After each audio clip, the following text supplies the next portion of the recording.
Hello, welcome back to Let's Play Jane's Fighters Anthology as we continue with the aircraft showcases. And now today's showcase is going to be a little bit different.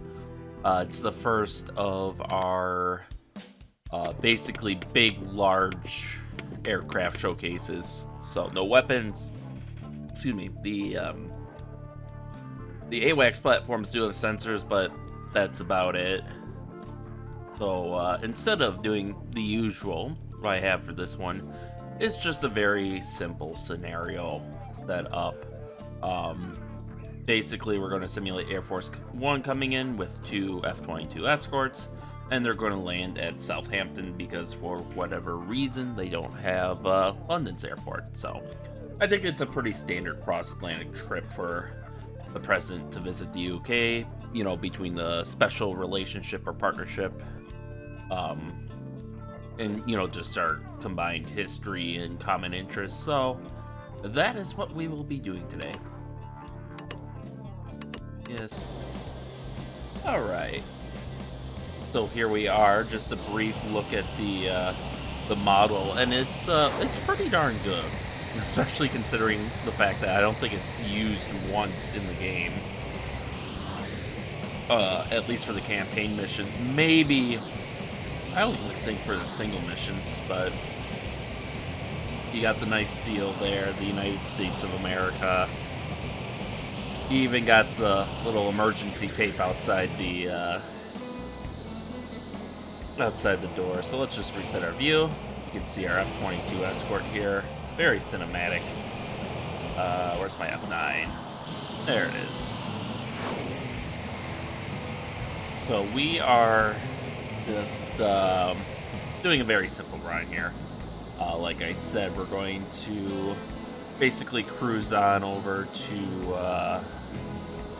our first waypoint here, which is waypoint Alpha. And let's get a slow descent going for that. And then we'll turn into waypoint Bravo and land the aircraft. So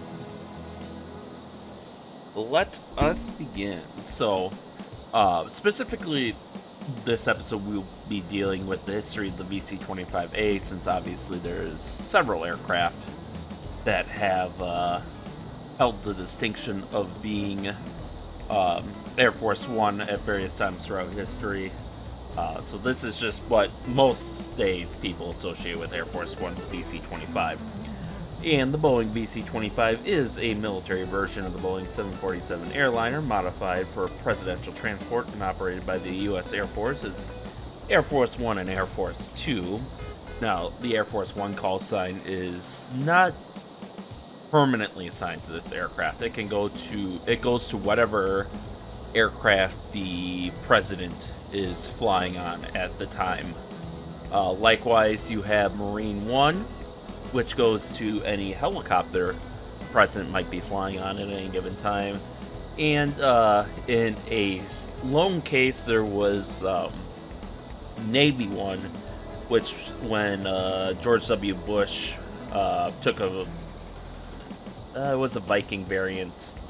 I forget which one exactly, but he took a S-3 Viking out to the carrier to give his infamous mission accomplished speech, if memory serves. So, and I think that's the only time there's been a Navy one. Now, the first flight of the VC-25 was in '87, and they've been serving since 1990. Oh, wow, that's actually fairly recent. Relative, I mean, it's an old plane, but for my lifespan, that's 2 years before I was born. But I thought we've been using 747 since like the 70s. So hey, I learned something today. So there's only two examples. Obviously, one's basically one for transporting the president, one for backup. And they're very highly modified versions of the Boeing 747-200B, and they are designated the VC-25A and have tail numbers 28,000 and 29,000 respectively. There are some new aircraft in development, though. There's the VC-25B, which is basically an upgrade on the whole package, being based off the Boeing 747-8 instead of the Boeing 747-200. and those will be designated VC-25B. So, in 1985, the pair of Boeing 707-based VC-137s used as the presidential aircraft have been in service for 23 and 13 years respectively, and the United States Air Force, oh,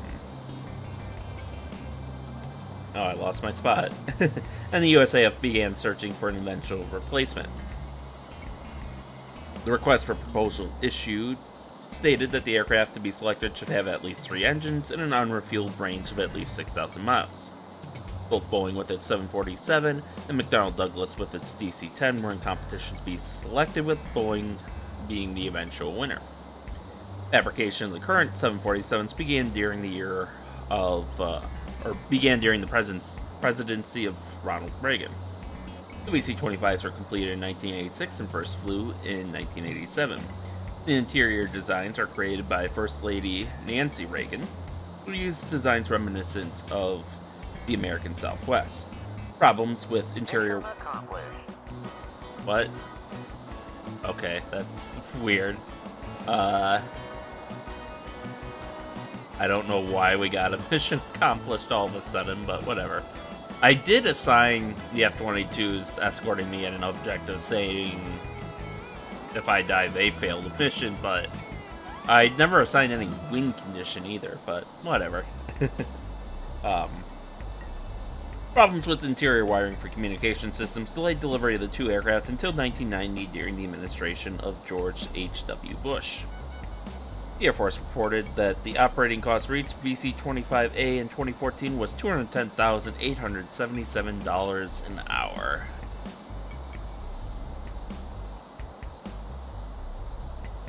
Though the VC-25 is capable of flying 7,800 miles, roughly 1/3 the distance around the world, without refueling. The VC-25A can accommodate more than 70 passengers, and each VC-25A costs approximately $325 million apiece. The VC-25 has 2 main decks and a cargo area like the Boeing 747, and its 4,000 square feet of floor space has been reconfigured for presidential duties. Its lowest level is mostly cargo space carrying luggage and the onboard food supply. The main passenger area is on the 2nd floor, or the main deck. There are 3 entrances on board, 2 on the main deck and 1 on the lower deck. Typically, the president boards and disembarks from the front main deck entrance via an air stair, while journalists and other passengers enter at the rear door of the main deck. Facilities for the press and other passengers are configured like an ordinary airliner's first-class cabin, so no one is flying coach on VC-25A. Front section of the aircraft is informally called the White House, a reference to the president's official residence in Washington, D.C. The president's executive suite includes sleeping quarters with 2 couches that can be converted into beds, laboratory and shower, vanity, double sink, and a private office or the president's Oval Office aboard Air Force One. If necessary, the president can address the nation from the office. This capability was added after the September 11th attacks, during which the aircraft had to land Barksdale Air Force Base for President George W. Bush to address the nation. These offices, including the president's suite, are mostly located on the starboard side and a long corridor along the port side. The aircraft also contains a conference room, originally designed as a situation room, but now used for meeting with staff while traveling. And I overshot my turn a ton here. This is the problem with trying to read and fly at the same time. Actually, if I keep going, I'll just hit my intended target eventually, so just slowly circling down.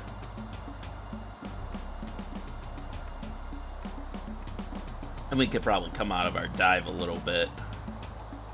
There we go. Or at least slow it down. On board the VC... the aircraft has fully equipped office areas with telecommunication systems, including 87 telephones and 19 televisions. On board the VC-25 is a medical annex, which includes a fold-out operating table, emergency medical supplies, and a well-stocked pharmacy.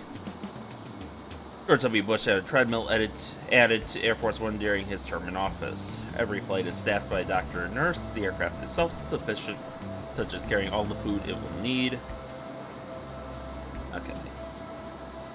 And meals are prepped in 2 galleys, which together are equipped to feed up to 100 people at a time. The President gets a personal menu. An area where guests sit is near the center of the aircraft outside the quote-unquote White House. There are separate quarters for guests, senior staff, Secret Service, and security personnel, and the news media located in the aft area of the main deck. Protocol states that one may wander aft of one's assigned seat, but not forward of it. Communications equipment in the cockpit are on the upper deck. There are also secure, non-secure voice, fax, and data communications facilities. While the aircraft's luggage capacity is adequate to carry the belongings of the passengers, the logistics strain of the President means that the aircraft must fly preceded by an aerial convoy of several cargo transports, which carry the helicopters, motorcade vehicles, and other equipment required by the presidential entourage. VC-25A replaced the VC-137C as the mainstay of the Air Force One fleet, and on some occasions, the VC-25s are used to transport the Vice President, for which they adopt the call sign Air Force 2. These aircraft are maintained and operated as military operations by the Presidential Airlift Group, part of the Air Mobility Command's 89th Airlift Wing, based at Joint Base Andrews in Camp Springs, Maryland. The aircraft can also be equipped as a military command center in the event of an incident such as a nuclear attack. Operational modifications include aerial refueling capability and countermeasures against anti-aircraft missiles. And we're going to come out of our turn now. And we are... There we go.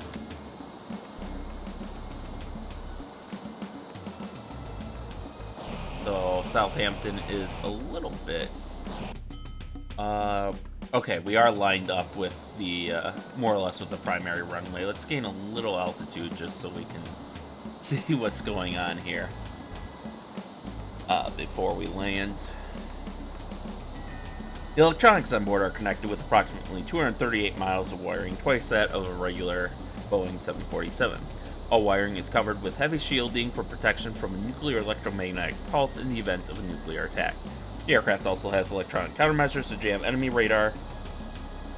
flares to avoid heat-seeking missiles, and chaff to avoid radar-guided missiles. All small arms and ammunition stores not in the physical possession of the Secret Service on board the VC-25s are stowed and secured by the Secret Service in separate locked compartments, each with a different locking mechanism for added security. Many of the VC-25's other capabilities are classified for security reasons.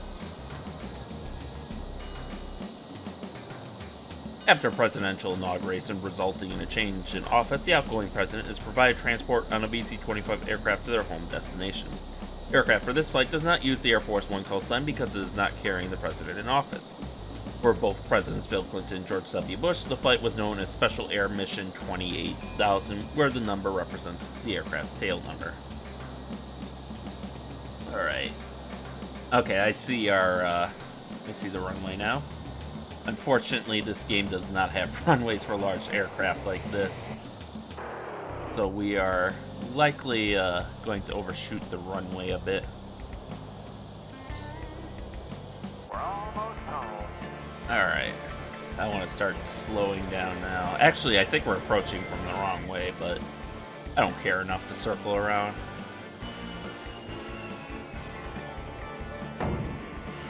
Let's see. Let's ease down on the throttle now. That should,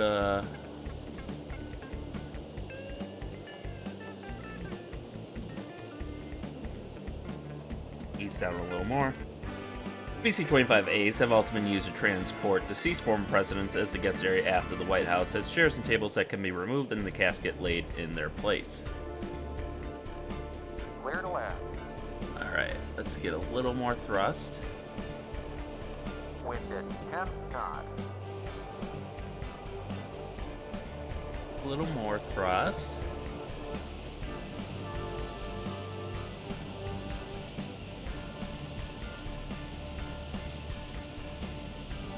A little more thrust. We're gonna come down far short of the runway at this rate.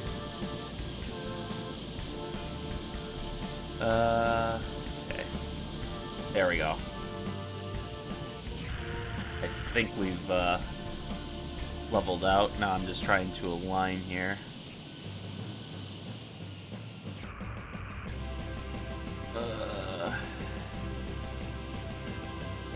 Okay, now it's level out here.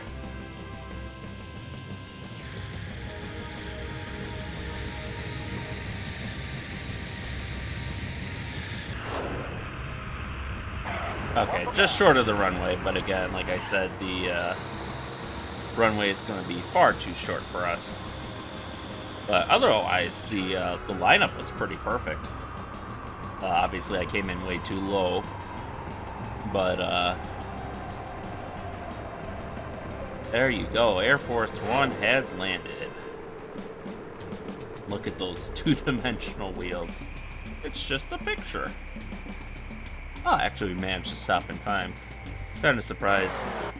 Okay, so let's get up to 20% throttle. Is that enough to move us?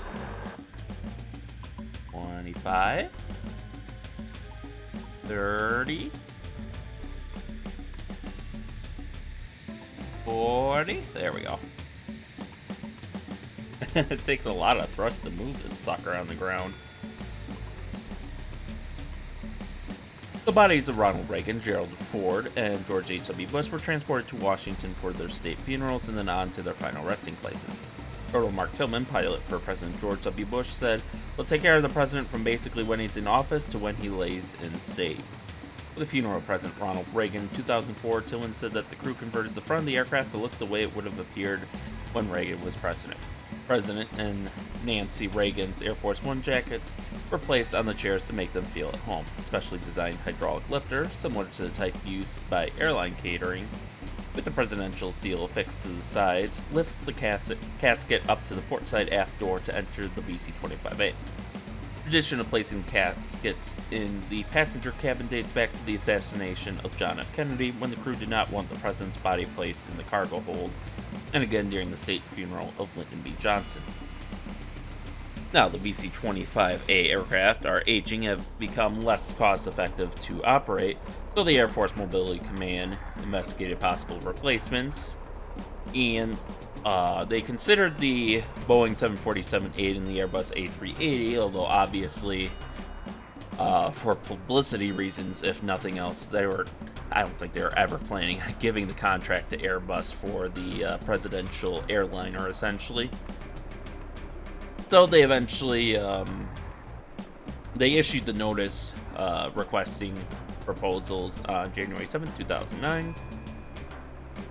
And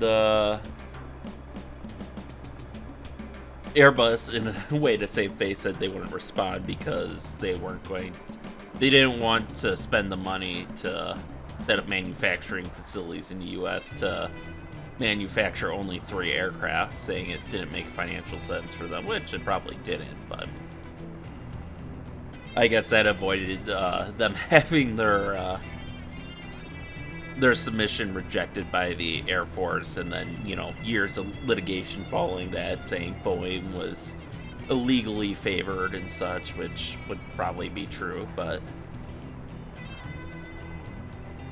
not that they would have won those court cases, but so Boeing was the only aircraft manufacturer interested in supplying it, and they explored both a 787 Dreamliner as well as a 747 option, but the Air Force announced the selection of Boeing 747-8. So on 10th of May 2016, they posted an amendment to their Air Force One contract authorizing Boeing to begin preliminary design activities, and it confirmed that the government was going to buy only 2 modified Boeing 747s. Boeing was awarded the contract in 2016 to identify cost reduction opportunities in areas including maintenance, aerial refueling, communications, and they were awarded another contract for the pre-engineering and manufacturing development risk reduction to address system specification, environmental control system, aircraft interior electrical and power system, and sustainment and maintenance approaches to reduce development costs and life cycle costs, which is kind of a big deal when you have these, special one of a kind aircraft, essentially. Oh, hey, our escort is landing. That's good. Alright, so we're going to bump up the throttle a little more, because this is getting a little ridiculous. And how slow we're taxiing, but it is giving me time to read through this, so. On 1st of August 2017, Defense One reported that in an effort to pay less for the replacement program, the United States Air Force entered into a contract to purchase 2 Boeing 747-8 Intercontinentals, which had originally been ordered by Transaero, a Russian airline, in 2011.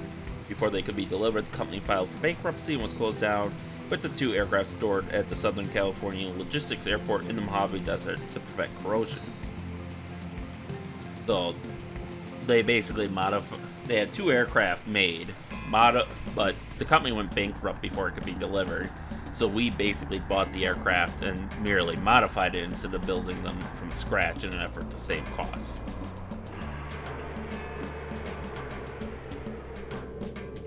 And they are currently due to be delivered in 2024. So they should be ready for the next administration then, at least as of when this video is being made. Once the new aircraft are delivered, the VC-25As will be retired and placed in museums, which is good, because I feel like special one-of-a-kind stuff should always be preserved. And it's kind of a shame we didn't preserve any of the Lexingtons or Yorktowns from World War II, but...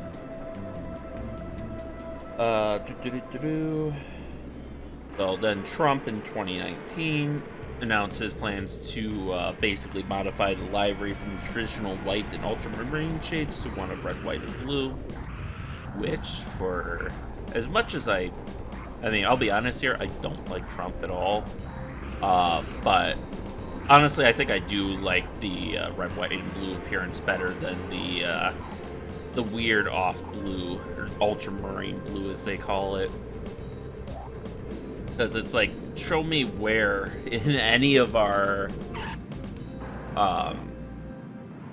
in any national symbol that this ultramarine blue appears. But, this would be the first deviation from the Raymond Loewy livery scheme since it was introduced in 1962 on the VC-137C, which was first used as Air Force One during the Kennedy administration.